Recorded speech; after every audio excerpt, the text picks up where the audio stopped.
Hey, this is Danielle over at DIYDanielle.com, and I wanted to show you today how to turn your child's drawings into a mousepad using Infusible Ink.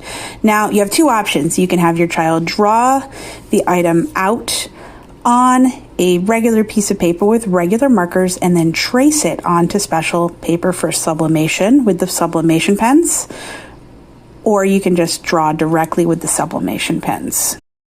The thing to understand is that with sublimation, when you transfer it onto the blank item, it's going to transfer backwards. So if you have any words, they need to actually be backwards so they are facing the correct direction when you get it on the product.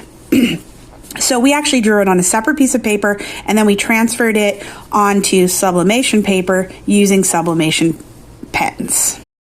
For these mouse pads, we set our Cricut Easy Press 2 to 370 degrees Fahrenheit and at 80 seconds timing.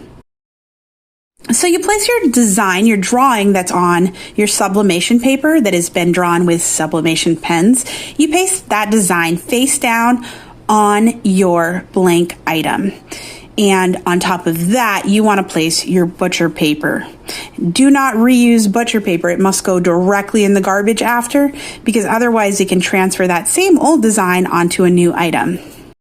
At this point, you just press it. You can actually just leave it. You don't need to press down really hard, but just do not move it. It needs to sit in one spot for the whole 80 seconds. It's a good idea to keep an eye on it to make sure it doesn't go too long and you don't set anything on fire, but it does just have to sit there for that period of time. When you're finished for that 80 seconds, you want to go ahead and pull your press straight up, place it back on the docking station, and let your paper cool down before you go ahead and try to grab it. It's going to be very hot. Once it's cooled, you can remove the butcher paper and you can remove your sublimation paper. You should be seeing that your whole design transferred. Make sure you throw away that paper, because if you try to reuse it, it'll just make a mess of things. Okay, so here's the second one that my younger son made for Grandpa. And as you can see, this works really well. The color does come through, it looks good, it's easy for the kids to do, and it's something they really enjoy. It's not quite as strong of an image as you would get using something like the Cricut Infusible Ink paper, but that's what you can expect for such thin lines, I guess.